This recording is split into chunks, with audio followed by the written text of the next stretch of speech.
I live? Oh hell yeah, I am live.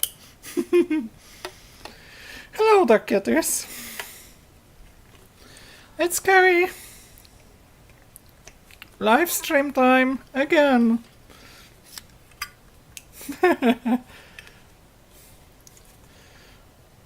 Thought there ain't gonna be a waffle today? Sure the hell it's gonna be a waffle.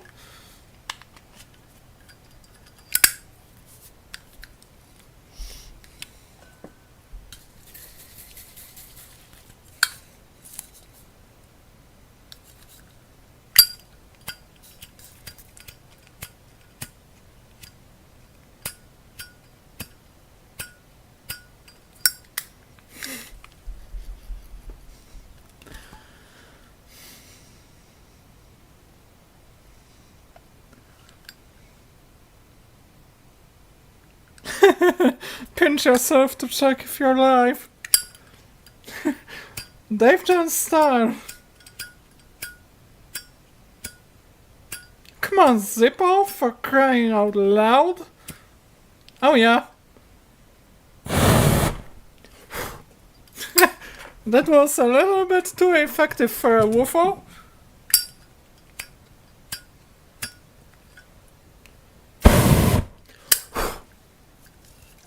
Because the plastic starts burning. I have to figure out something better. I think I will.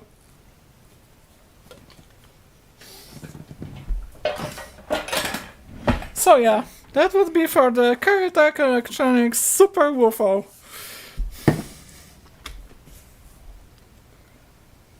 Non-contact voltage detector.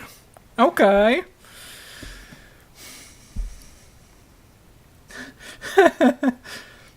Fuel lighter and some prehistoric sparks. Oh yeah. The real deal. Just like I use some prehistoric things made of glass, metal and vacuum.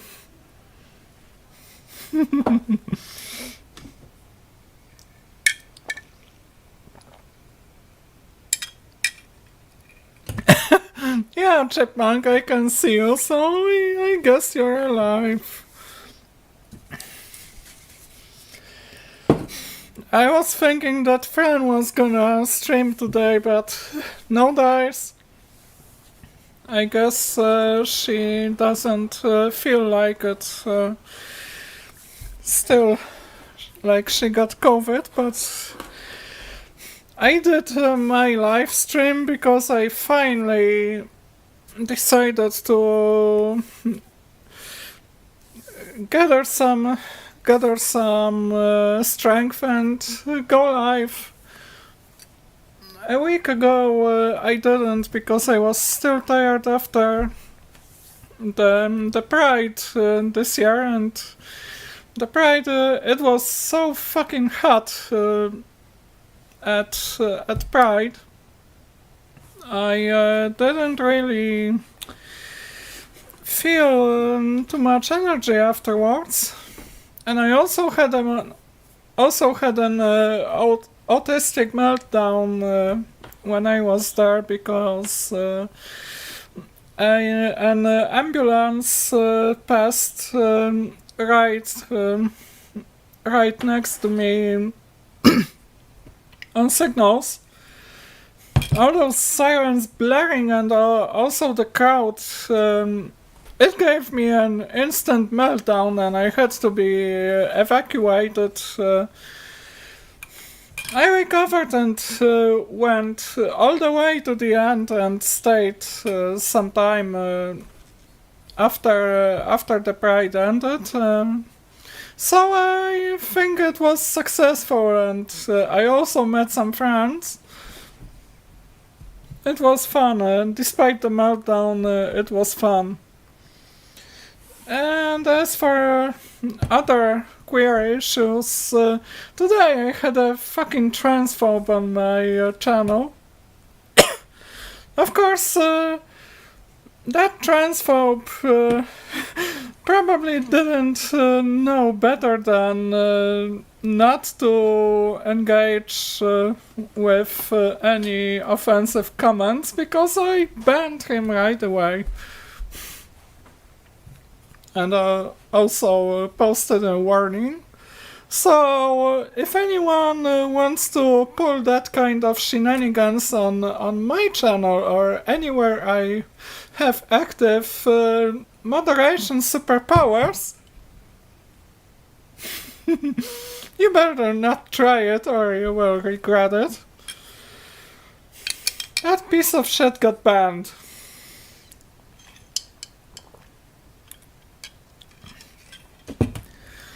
And since my channel is teeny tiny, it doesn't happen all that often, but when it happens, I know what to do. And what's going on? Yeah. Liz Edwards, repurposing a bulb for a light bulb for a lighter. Interesting. Incandescent lighter. But I guess that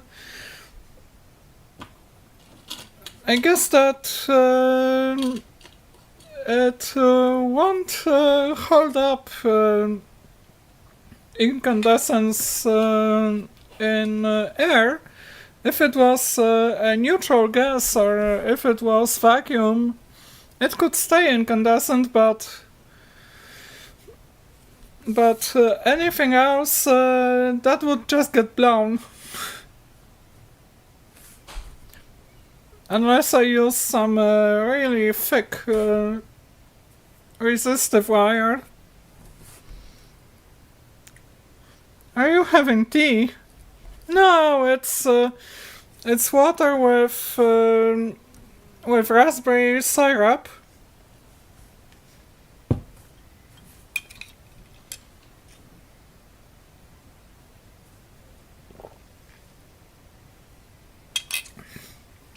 Just goofing off with a beaker.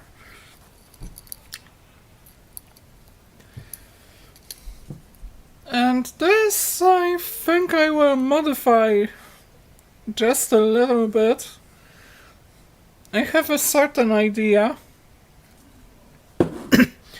But in order to make that idea a reality, I will have to turn to the bench, because I've got some weird scientific equipment sitting there waiting for a teardown. Hey Eileen, nice to see you here. Clear liquid with syrup. I wonder if it contains anything that is organic with a hydroxylic group.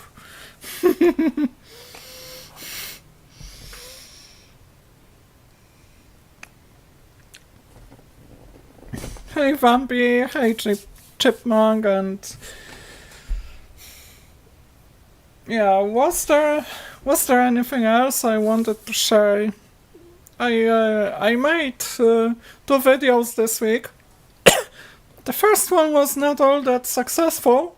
The one about those old Polish vacuum tube catalogs. The other one I did today.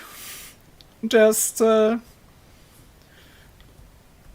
like 4 hours ago. I'll see how it took off.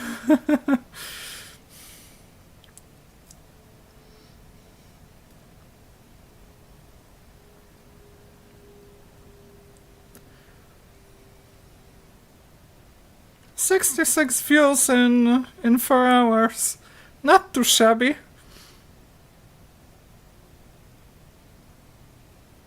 Wow! I think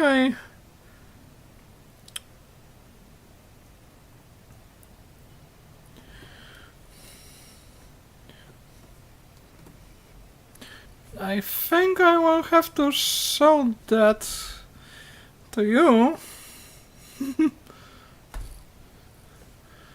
but I would have to add a scene in OBS.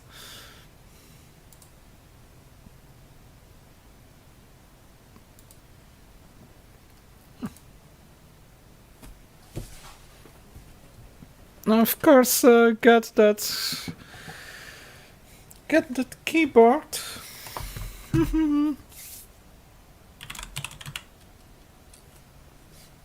And I guess that this will switch the scene and you will see nothing for a moment. One moment, please.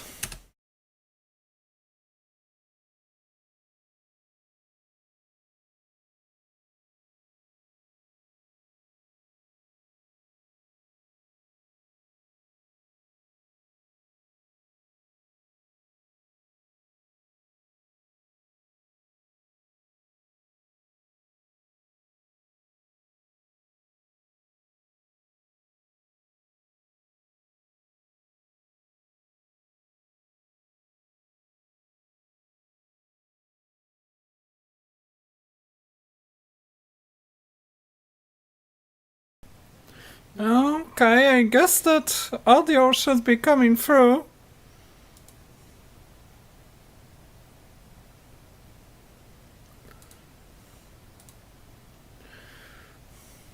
So let's go to the statistics.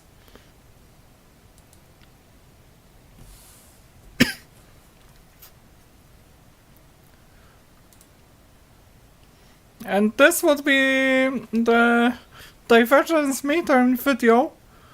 Look at this. It took off really fast.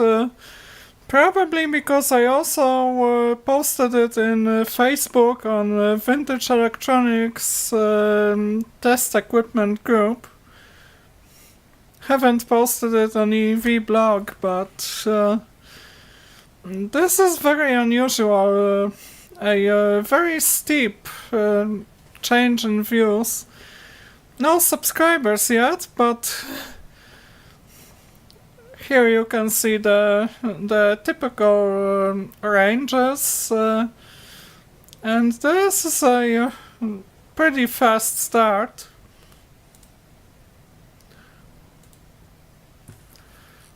So I'll just keep an eye on the video and see how it does.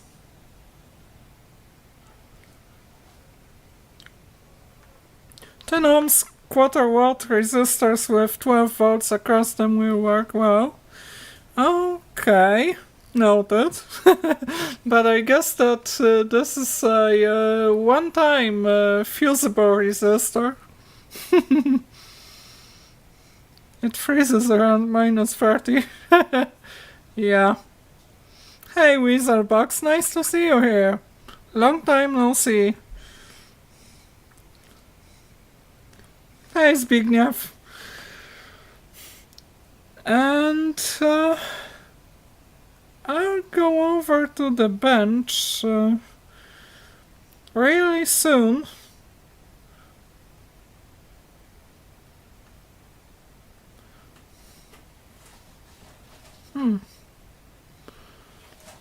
So, to the bench.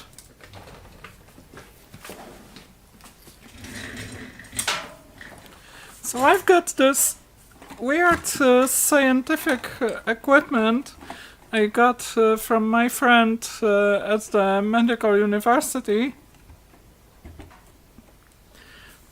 It's named Plastomet 205 pH blood gas analyzer.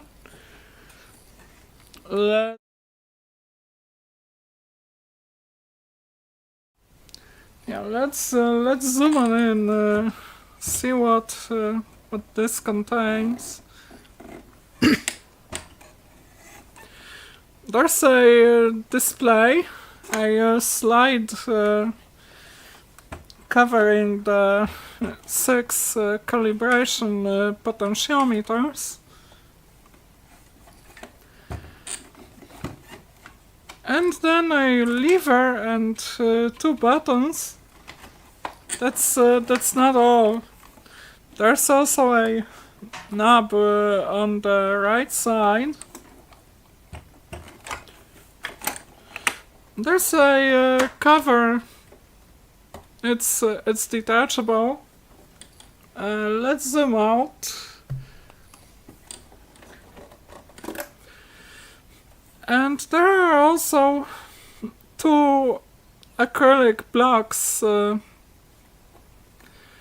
One is here, marked slope gas and calibration gas. The other one is here. It serves a different purpose. It says ref, that would mean reference. This cover, it comes off very easily. It's made of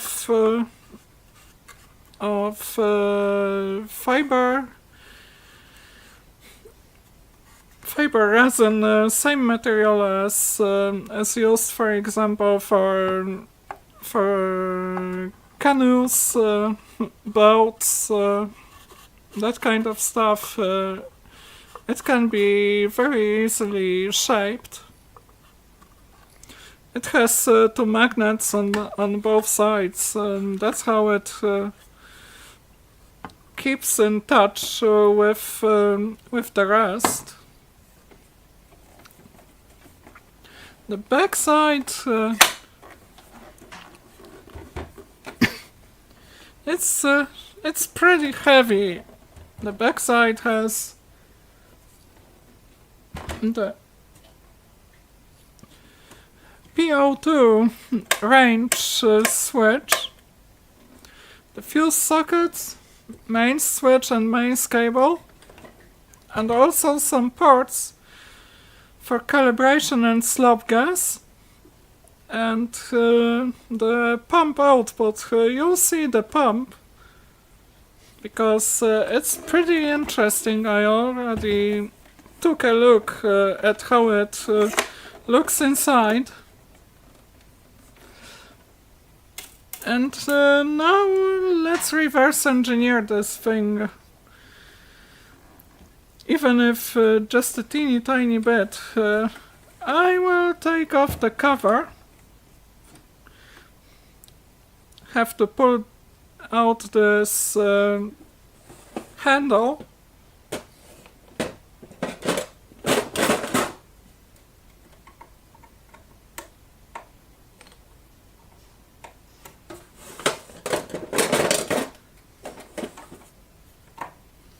It has a bunch of screws.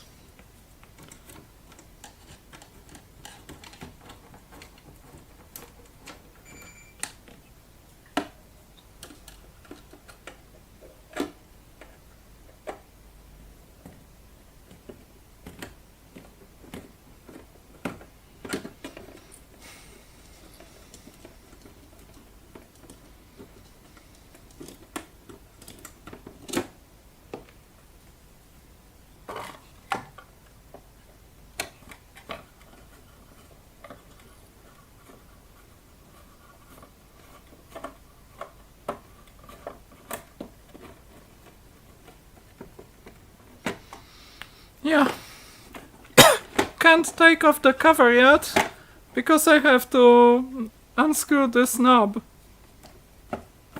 Gotta hold it.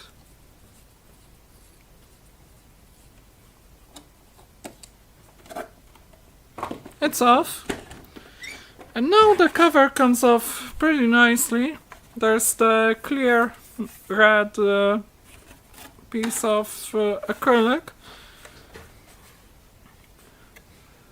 The metal sliding part, and the rest is made of the same fiber material like the front cover. And inside we've got electronics with some nice old LED displays. Pretty large format. Pretty cute. I might discombobulate one It's quite modular, but let's start with the fluidic part. After taking off the whole thing, we might notice that the hoses going through the left part, they go somewhere under the main board, probably to the parts on the back. There's also one more hose on the right, and it goes to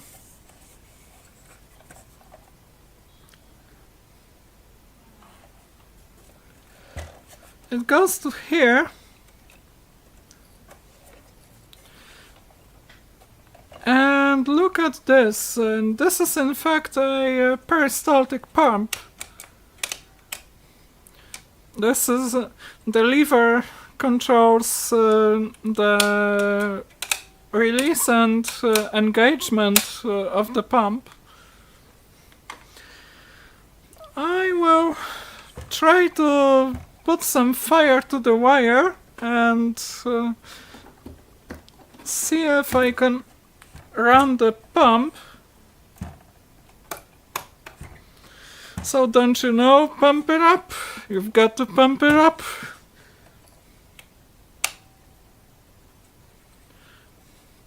Ready? Fast, slow, fast, slow. A pretty interesting construction of the peristaltic pump, because it also has an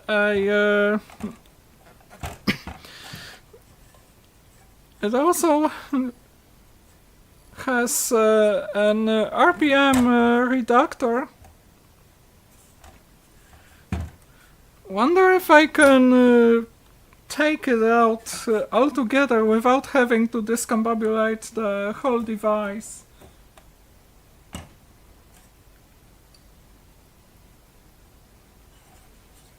I think I might get it.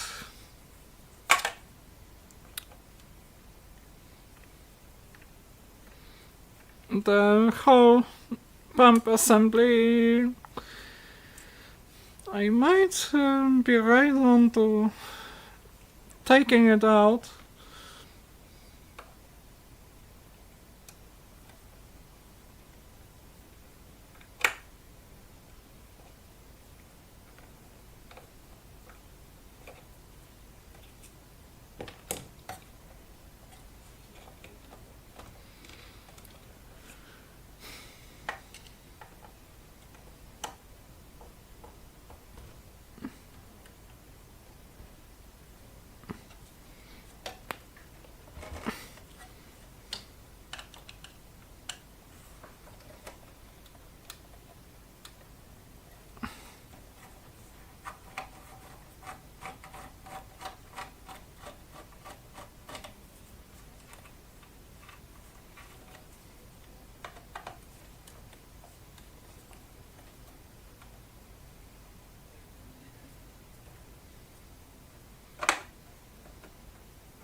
Ain't that easy to come out, eh?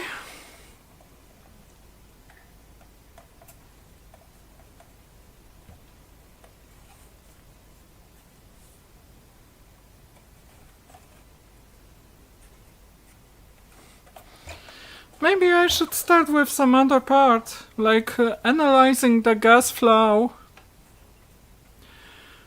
So one of those tubes goes through a tank here. The other one goes through a tank here. It's probably for indicating the gas flow, like if you have a liquid in the tank, you'll see bubbles when it flows. Pretty simple. At least that's my hypothesis about the purpose of this gas tank. I have no idea why it has blind holes in the front.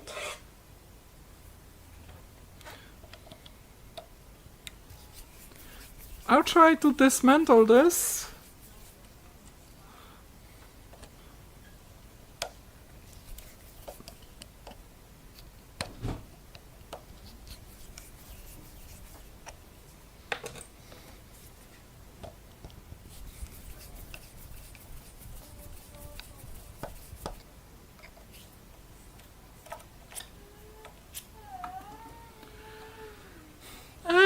And that's pretty much it. It looks pretty mundane.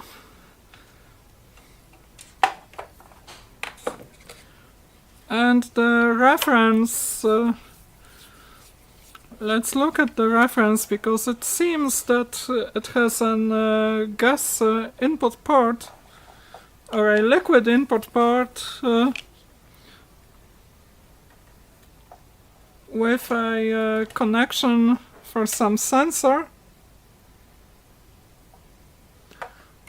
I will detach this block, this module, and take a closer look at it.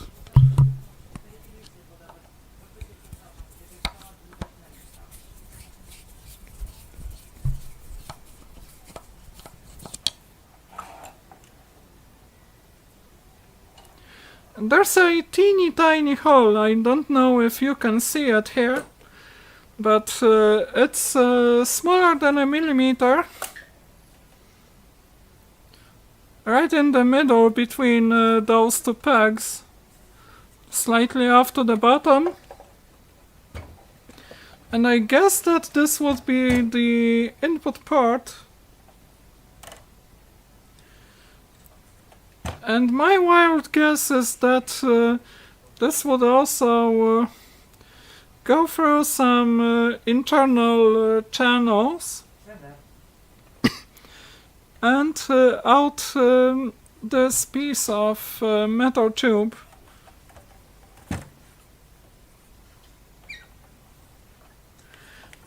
There is also an electrode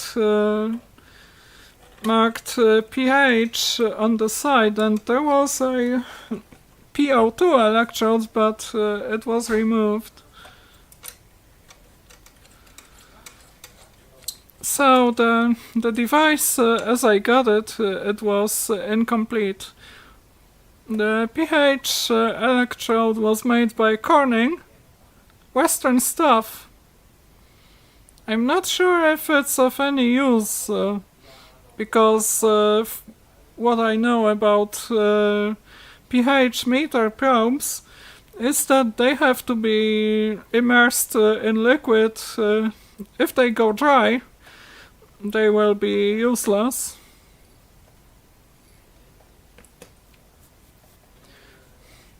So there's a slot for a pH and a slot for PO2 that would be the negative logarithm of oxygen concentration, I think.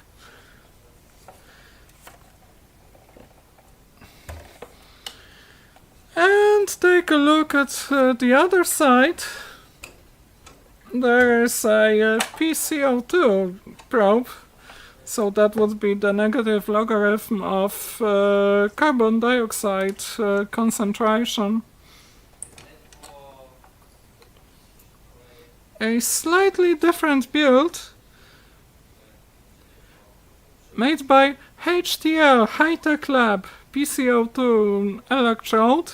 Unfortunately, it's very discombobulated beyond use. It's all cracked, mechanical damage, so I would never be able to do any experiments with it. I think that there used to be liquid inside, but because it's all cracked, the liquid either leaked or evaporated.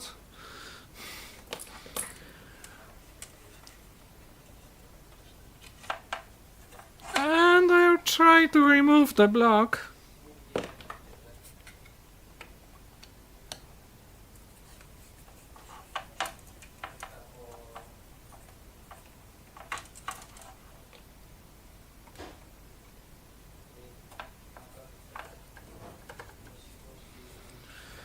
Fortunately, this will come off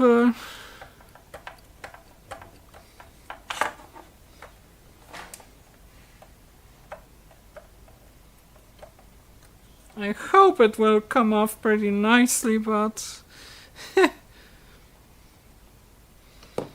there's more work to be done.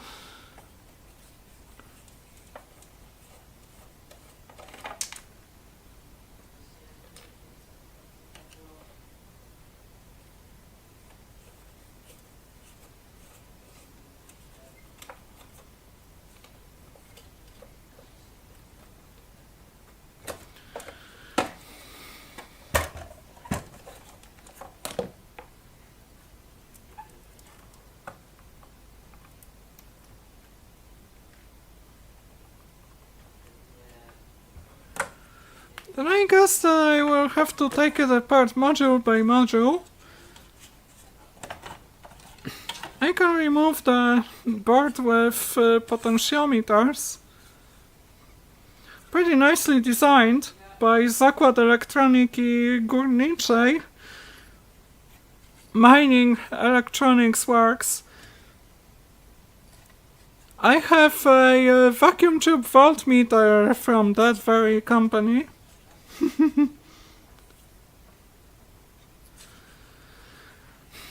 And it has 6 multi-turn potentiometers. If I can identify the manufacturer, it was made by Telpot, so this is Polish manufacturer. It's not a Western part.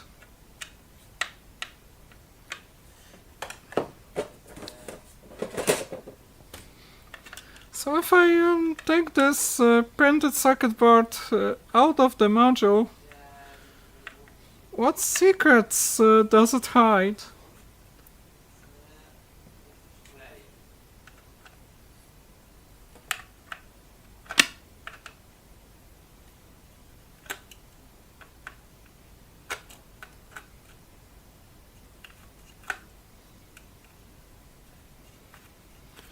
And I think that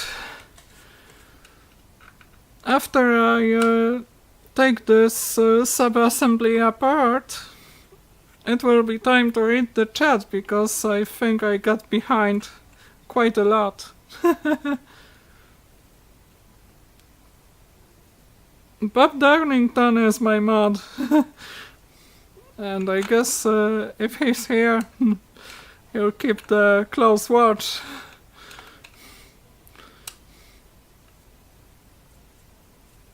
Bob's your uncle.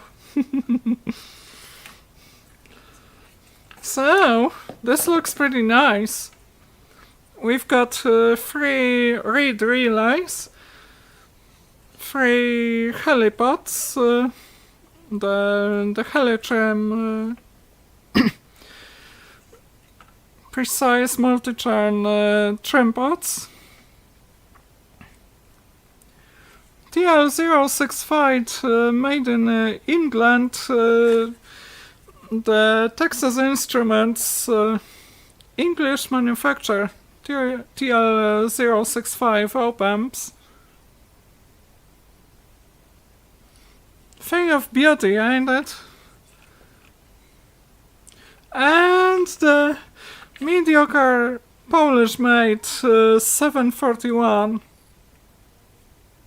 ULI 7741, that was the Polish made 741, and a nice gold-plated Ultra ITT Canon licensed connector.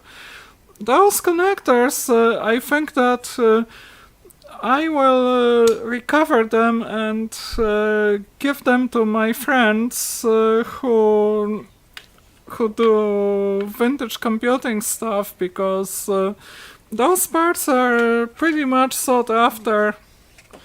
I think that they will appreciate my parts recovery endeavors. So next on the menu is the main control board with those displays. ICL 7107, some EEPROM chip, and also Texas Instrument TMS 8080 ANL, the processor that has cult following in the retro computing scene, and it was very available back in the 80s, maybe even 70s. 8080, the very popular 8-bit microprocessor. Countless amateur computers were built with it, and not just amateur computers, because there was a lot of professional gear, like this analyzer that also used it. I guess that those chips are some sort of I/O drivers or registers.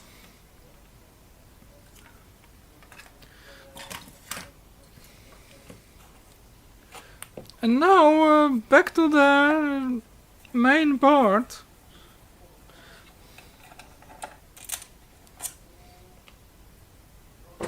And there's one more interesting thing on it.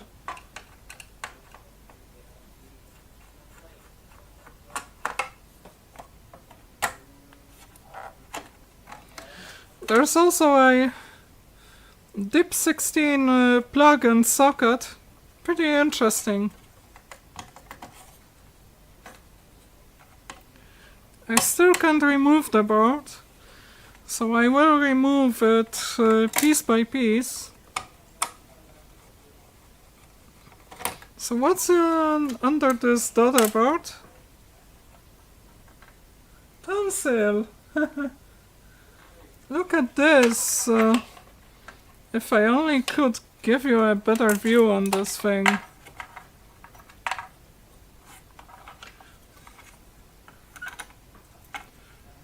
I guess that the board is still held by one or two of those screws for attaching the connectors. Now I can take it away. I can finally take this whole damned thing away. And this is in fact a speaker. Probably electrostatic. It's so teeny tiny.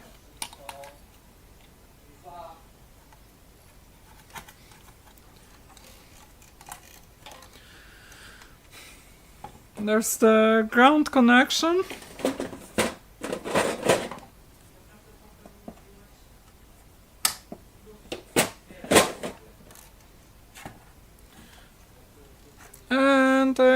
ribbon cable that goes to the power supply.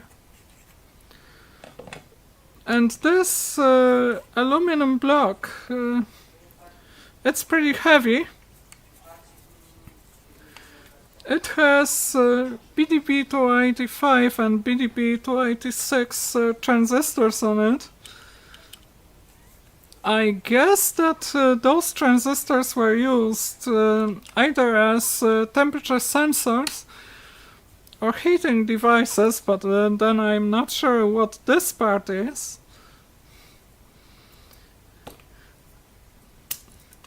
Having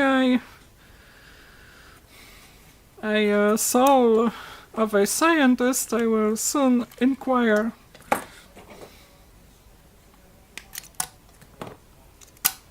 What is this? It has two brown wires.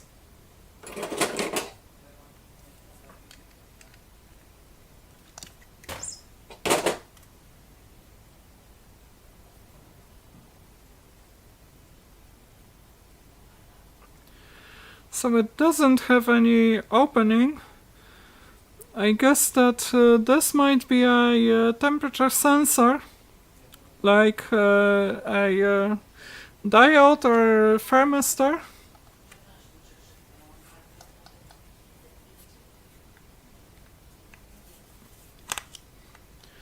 Let's take this apart some further.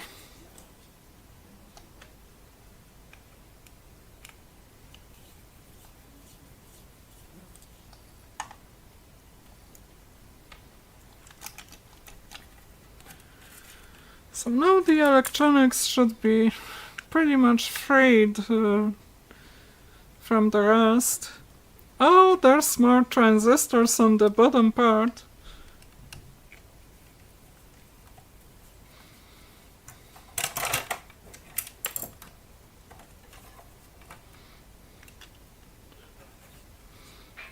I think that those transistors might come in handy when repairing old Polish hi-fi amplifiers.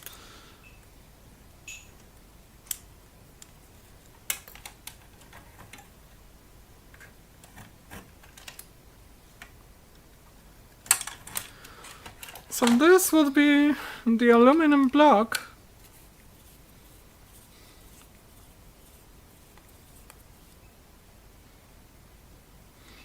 It consists of 3 parts. Wonder if I can take this all apart to reverse engineer the fluidics behind this.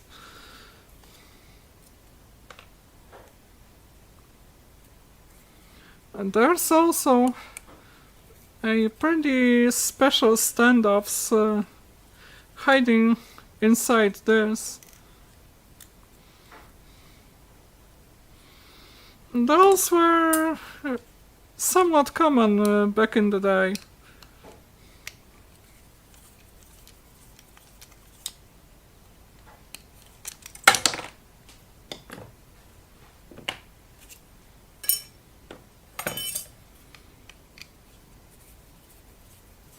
Grounding logs.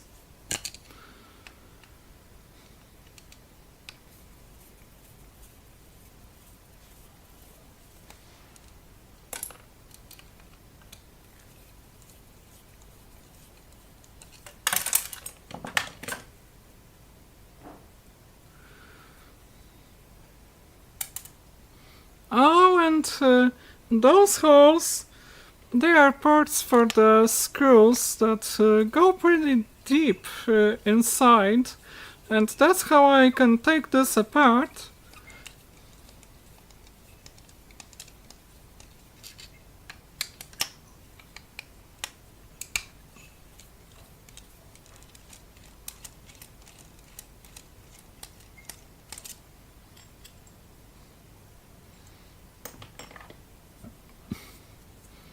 If my calculations are correct, when I take those 2 screws out of the block, it will all discombobulate.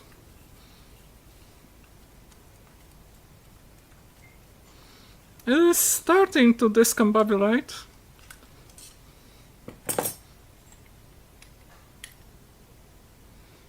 And we can now see it all separated. So the PCO2 part, it's here. It goes right to this. Maybe I can put the electrode back into the part to see how it interfaces with the rest. This is made of stainless steel.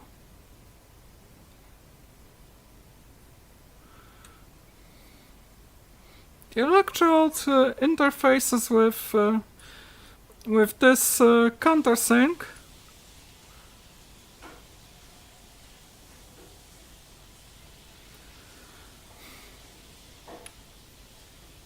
And then on the other side, it would interface with the pH. It also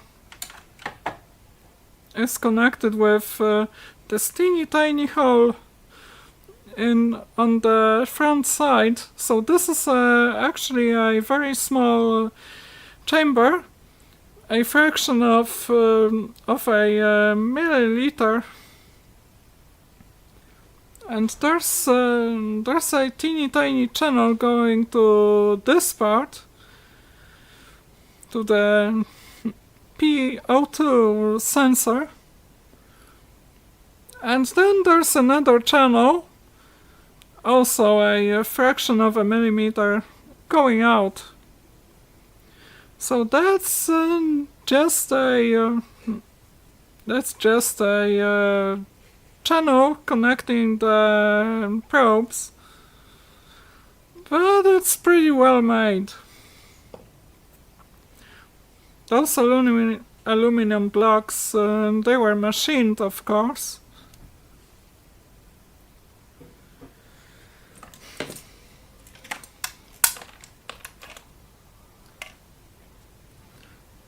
So this interfaces with the stainless steel part, with the channel also connected to the chamber with the reference electrode.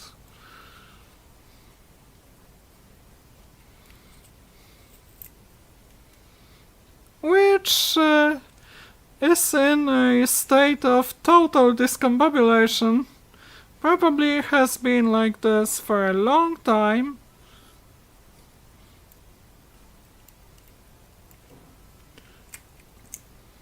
There's a lot of crystalline matter found in this chamber.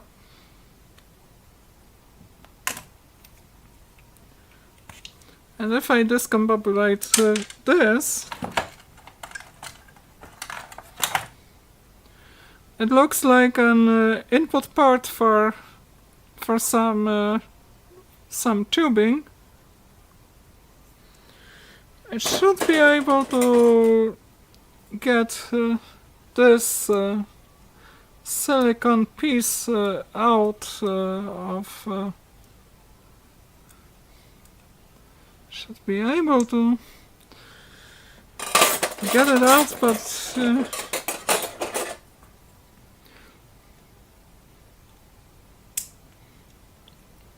with different tweezers, it looks like it's just glued into the hole.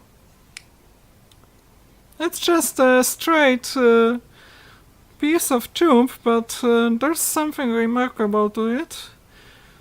It has a conical hole.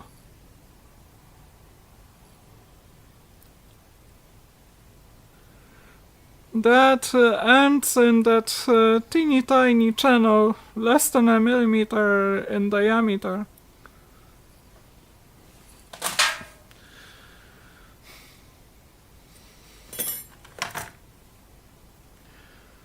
So, Joe Ross, science is cancelled. Let's throw it out to trash. What I don't need, I'll throw out, but what I need, I will use in some future projects.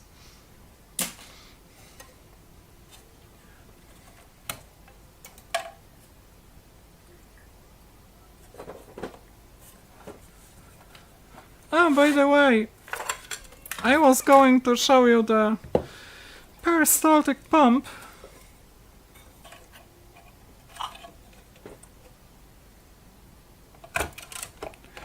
Oh, it's just that the rubber standoffs got glued together with with this whole mechanism.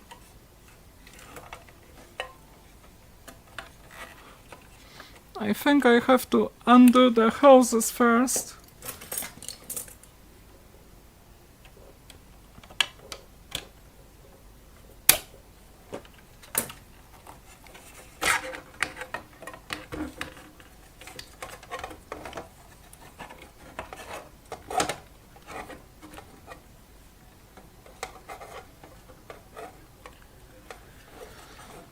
Of course, the ground wire still holds it together. For a good reason, because it's attached on rubber dampeners. And here we've got the peristaltic pump. It has a motor made by Microma, 24 volts, less than 0.88 amps, so that would be something like 20 watts. This is the drivetrain. I guess that it is. It's just a bunch of gears, or maybe even a worm drive.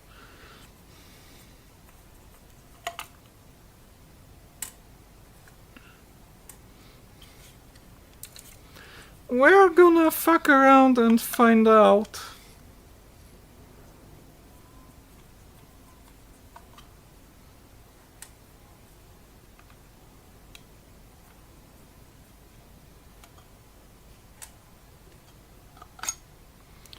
Yeah, just a bunch of plastic gears, pretty uneventful, and a lot of grease. But what's interesting here is that there are actually two motors, not just this one, but also this one.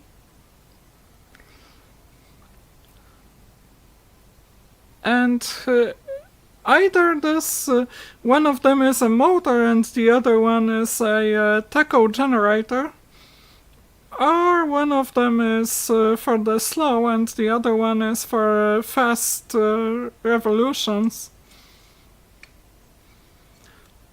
And there's the main drive shaft for the pump going out here.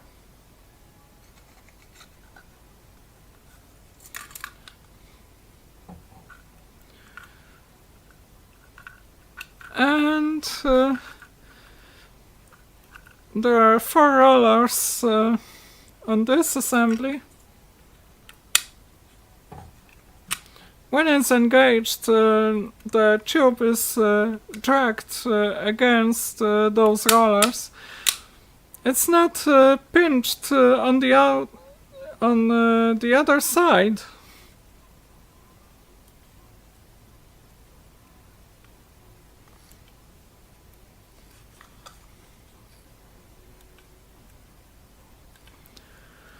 So that would be it for this very simple and crude peristaltic pump.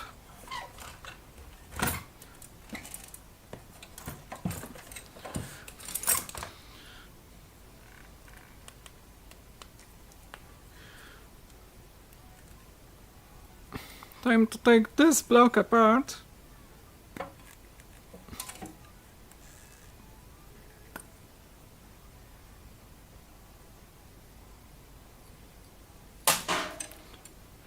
And those metal tubes, they might come in handy.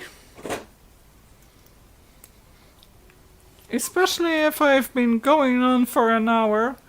Let's get back to the desk.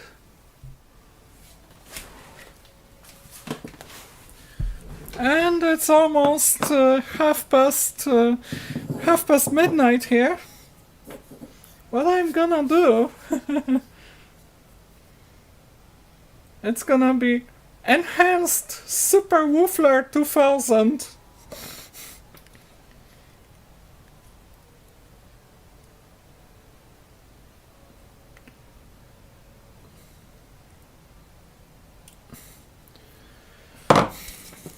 "5 minutes till ignition, but look at what I just did. I put a piece of metal tube at the end to prevent the plastic tube from burning.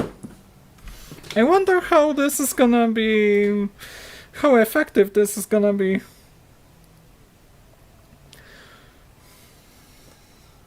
And reading the chat. Nice nails, thanks. I always try to keep my nails looking nice.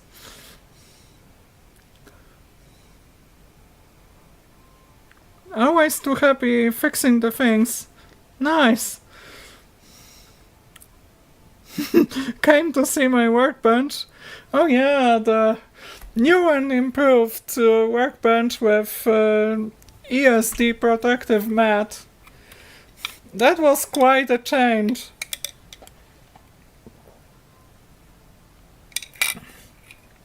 Quite a project. Hide your chickens. Medical dust, don't breathe. Yeah, other elections dropping out.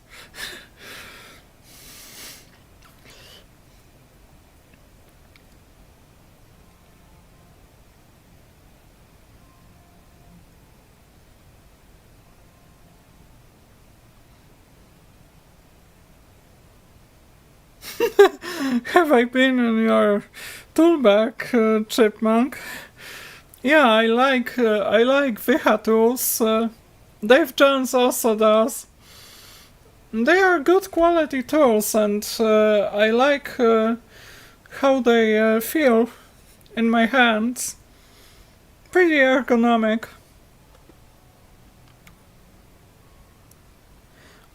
Yeah, medical stuff is always built up to a standard, not down to a price. I have to disagree. At least when it comes to Polish medical stuff. Because if you watched my video with that Unistom G9 teardown, that was an other piece of rubbish. Even more so that that piece of equipment interfaced directly with a patient. So I would absolutely expect it to be built to higher standards, and that was an absolute piece of crap.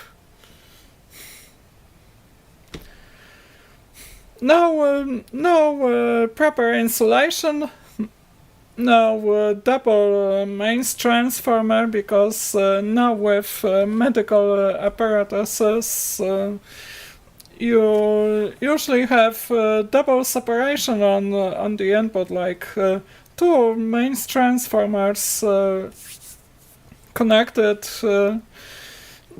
in cascade to just in case there's an insulation breakdown happening on one of them, the other one will save the patient from getting shocked.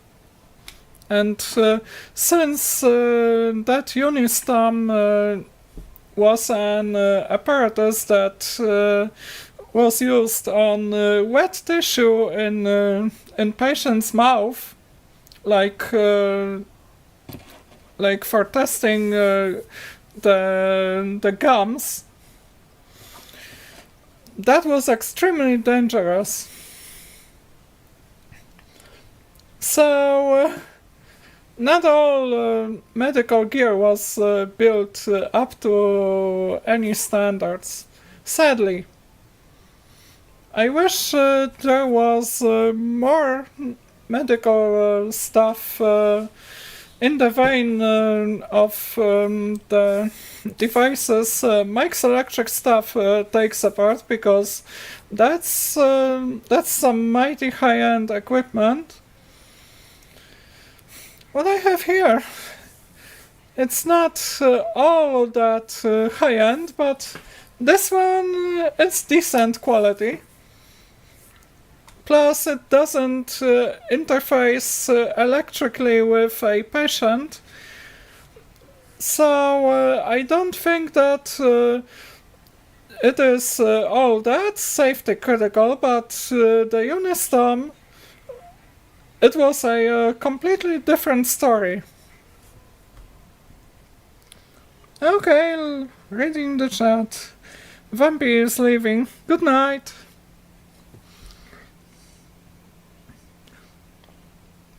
We have for screwdrivers, knipex for cutters and pliers. The Keri way! But I'm thinking about... if I get some money, I'm thinking about buying some RM pliers and side cutters. That's the real high-end stuff for electronics assembly. Velar RM made in Switzerland. Thing of beauty, joy forever. Paul Carson uses that. I think that Imsei Guy also does.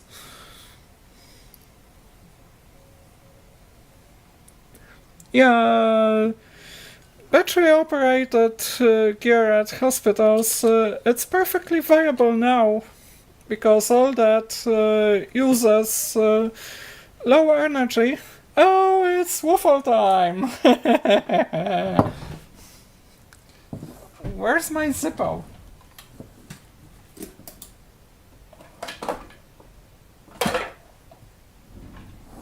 Where's my hot damn Zippo?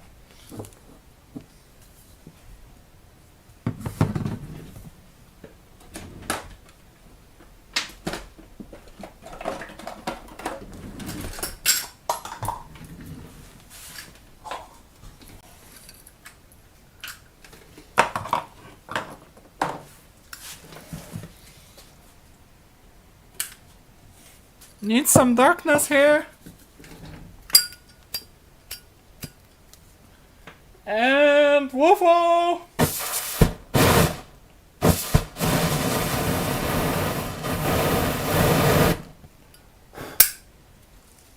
Okay, Big Clive, you call that a waffle? This was a waffle.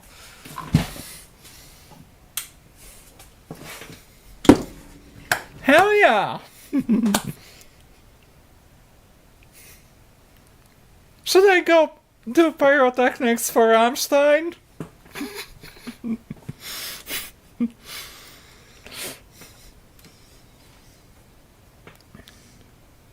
Yeah, bloody hell.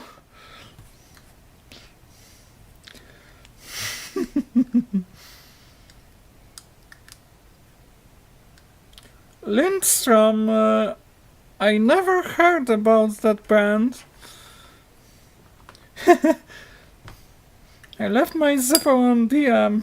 Ah, yeah, you're home now.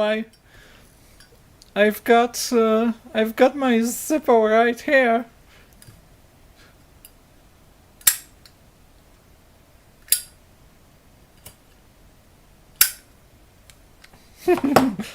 My Zippo. And my friggin' maglite. Damn, I love the stuff. 2D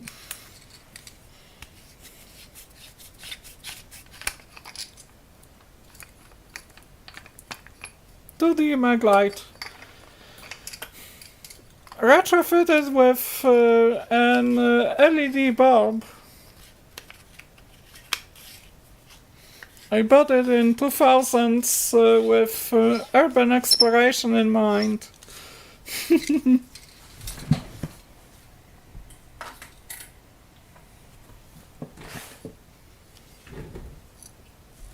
And that is a flashlight. If you can call anything a flashlight, that is a flashlight.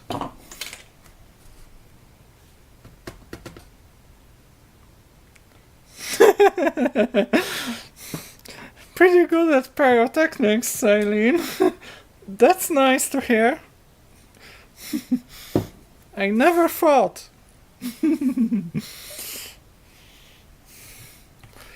I guess that we should really band up and do some fun stuff together.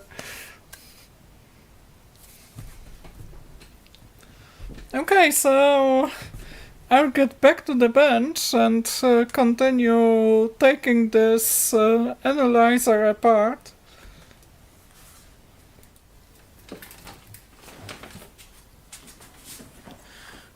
There's just some boring disassembly and maybe some useful parts to be salvaged from this whole thing.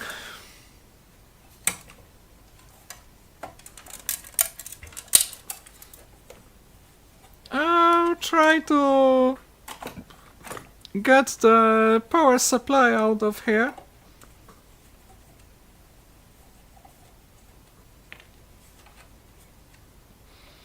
Because I haven't shown you the power supply, but I plan to take it apart down to the tiniest screw. Though I'm not gonna do it today.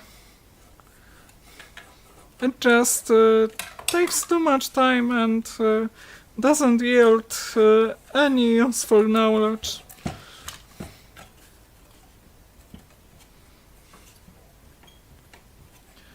So, still doesn't go, and my suspicion was confirmed.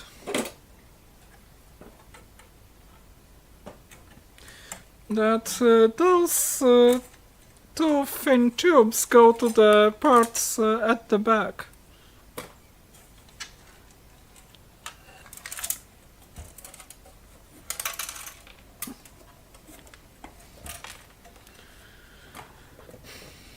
There's also the back panel screwed on top.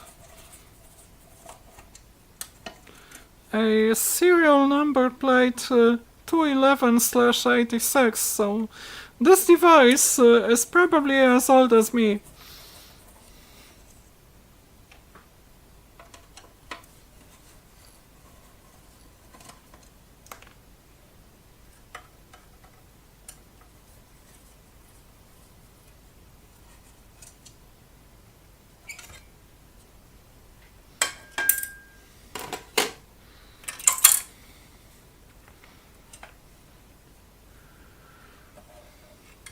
So that would be the power supply block.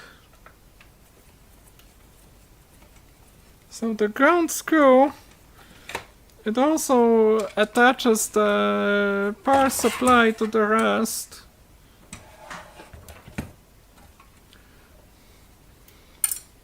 And we've got parts and we've got the isostat switch.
So I'm just taking all those electrical parts out of this.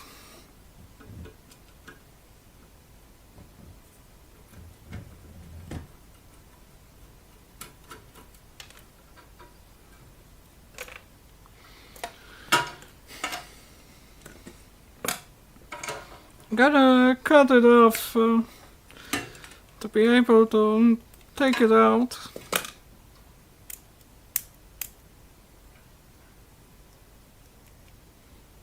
Those isostat switches are built as momentary. This one is built as dependent. There's an interposer in the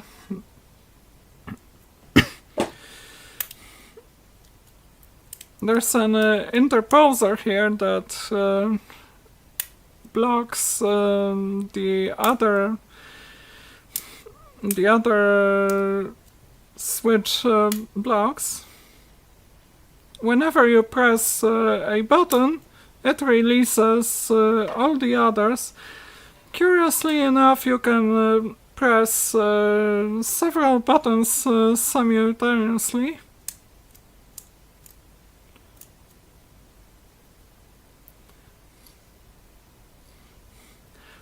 It's technically an error, but you can do that.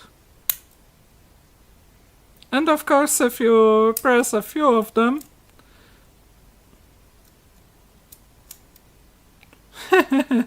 you can do it with 3.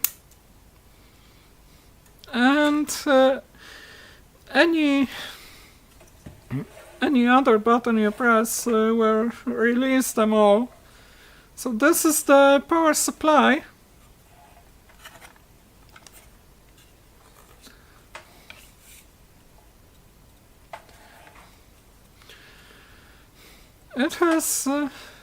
It has 2 mains transformers. That is pretty interesting. Never realized. I thought there would be one. And some huge ass electrolytic capacitors.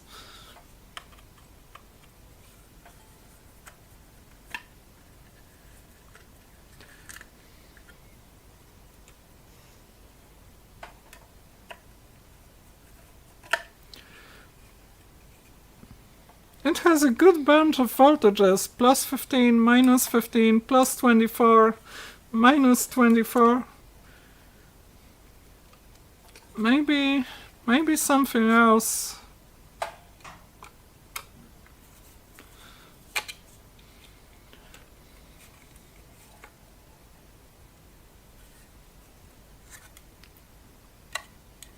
Oh, I should have unscrewed those, kept the piece of metal together with the board.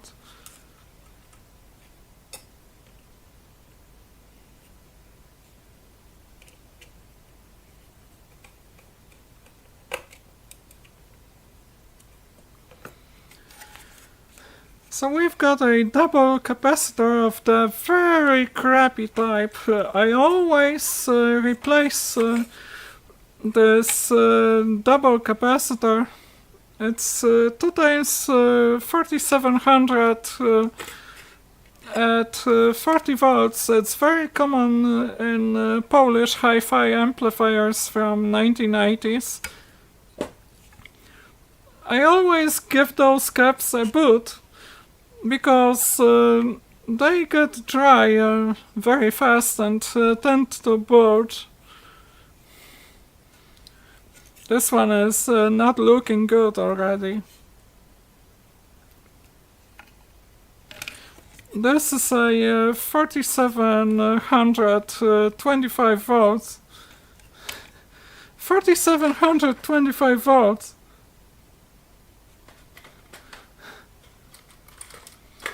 And by comparison, this is 6825 volts.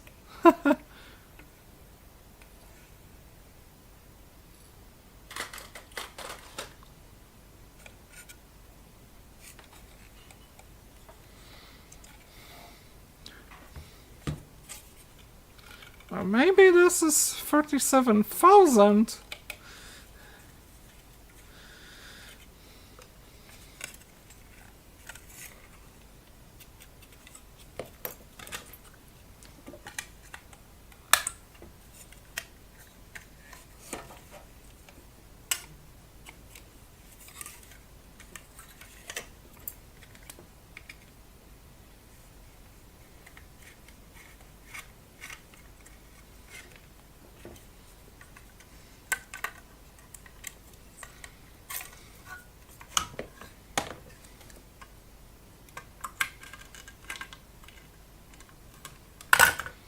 Nah, 3,700.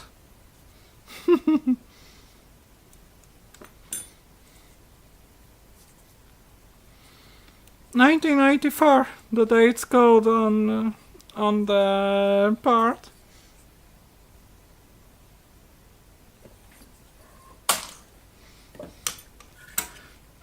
But why are there two main transformers?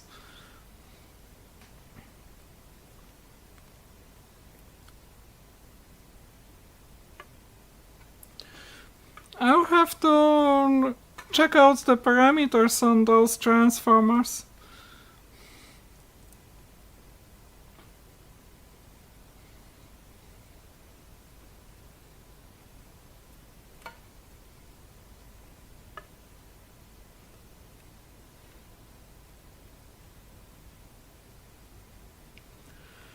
There's the mains wiring on this side.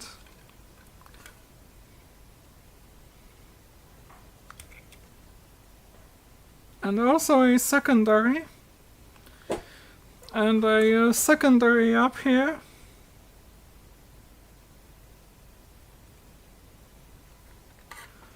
Looks like this secondary has a center tap, but I'm not sure where.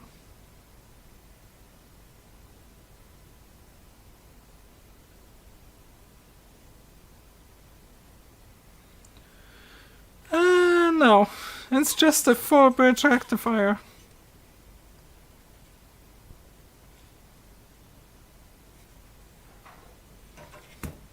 Yeah, so I guess that. I'll take it all apart. And look at this 7505 and 7815.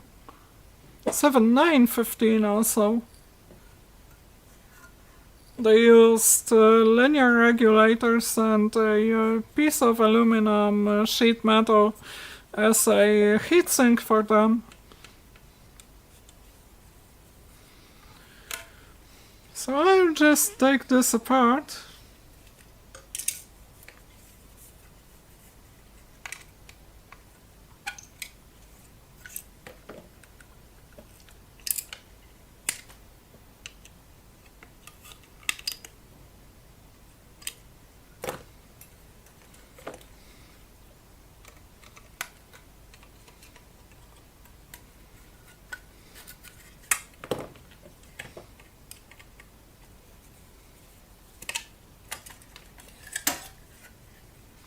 There's almost nothing on this board except for the 7915 that I will save. All other parts, they can go to trash.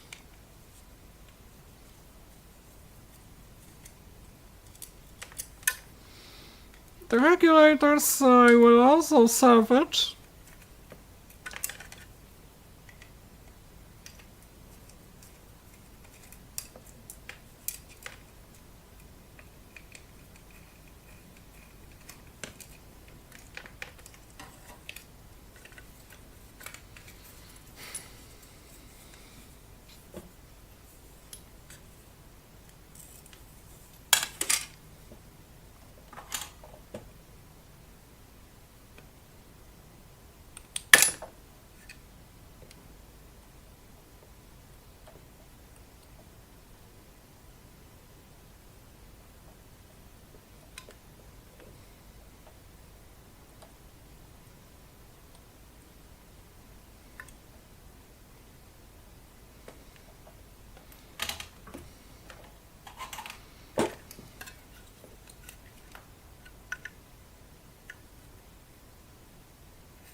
some mechanical tidbits.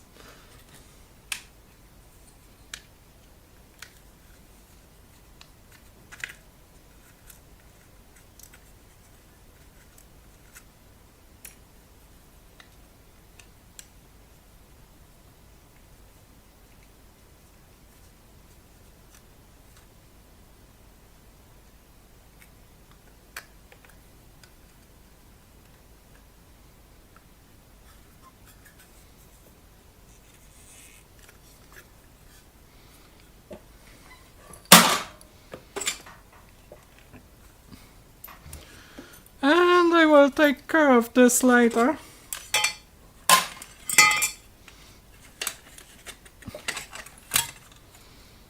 The peristaltic pump, it's quite interesting. I think I will reverse engineer the electronics someday. Should be a pretty easy job.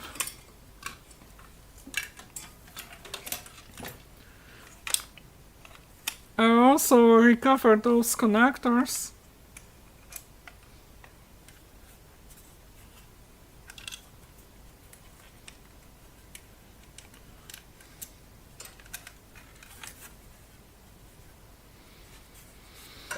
The PCB design is very nice in this device on all modules.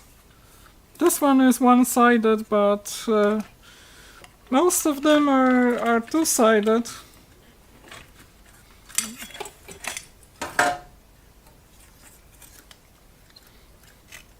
A bunch of relays and capacitors. But this is the most interesting part. Maybe I can use it as a base for some 8-bit computer. If I can build a computer system.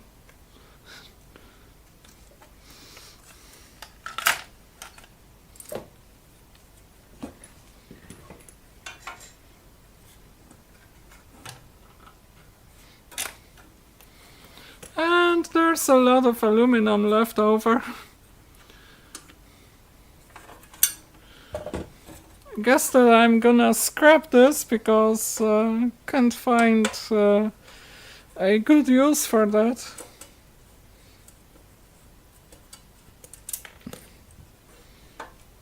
All useful material I will recover, but all the rest it goes to scrap.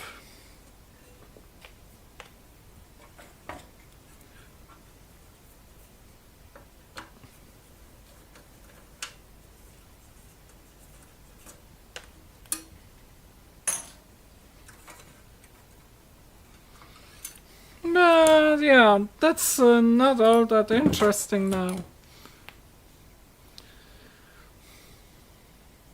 What really interests me is how this works. But I won't take it apart now.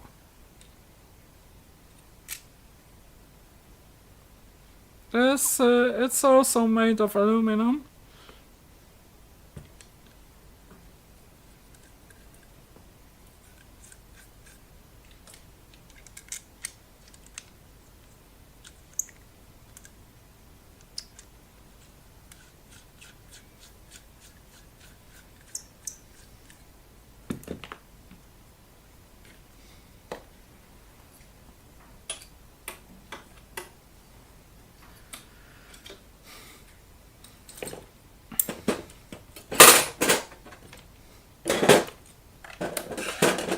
By the way, I thought this was steel. It doesn't stick to the magnet. Or maybe it does. Just a teeny tiny bit. So I think it's in fact steel. Or maybe even nickel.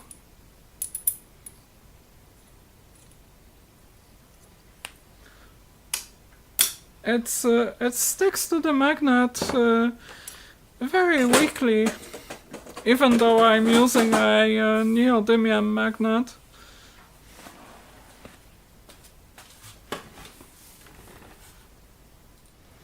There was almost no force holding it. Pretty strange. What's the temp? It's around 18 degrees outside.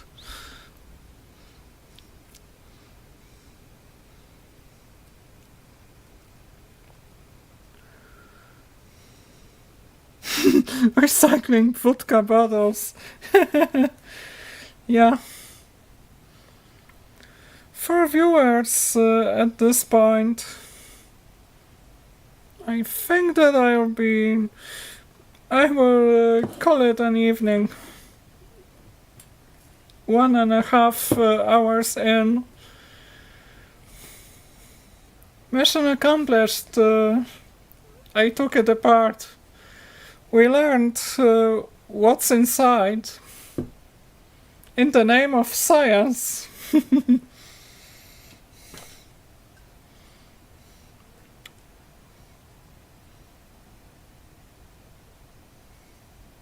Wonder if there's anything happening now.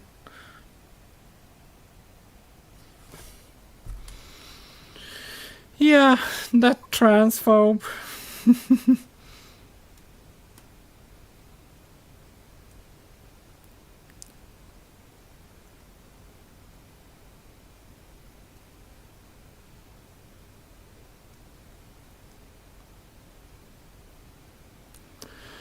Oh, and Mr. Carson's lab is releasing some new video for patrons.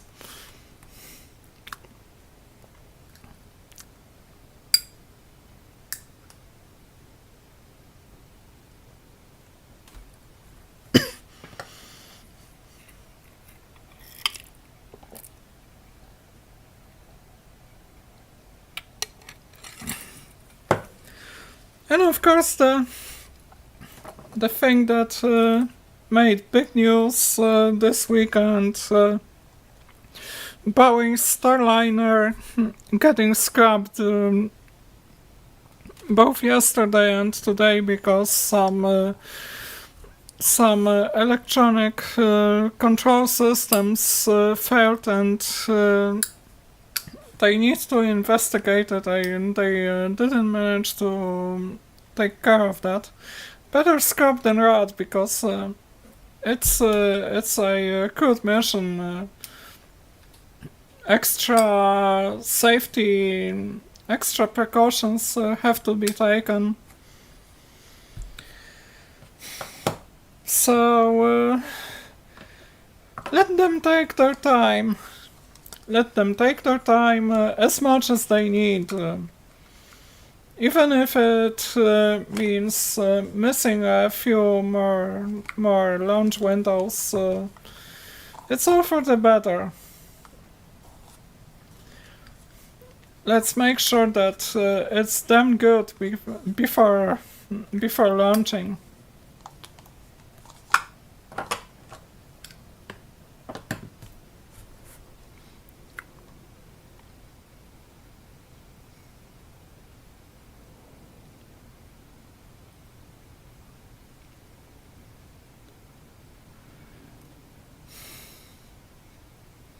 And yeah, time to... I'll just, out of curiosity, I'll just take one more look at the stats on the new video.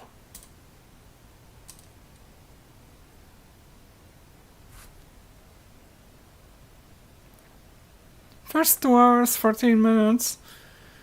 11:41 p.m. If I refresh it,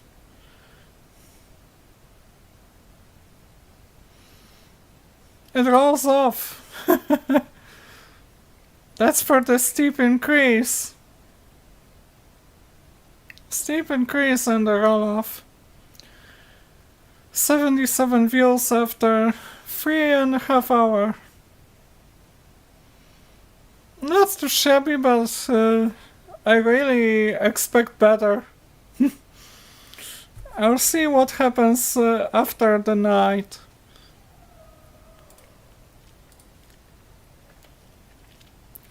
So, time to say goodbye. Stay determined, people, and carry the fuck on.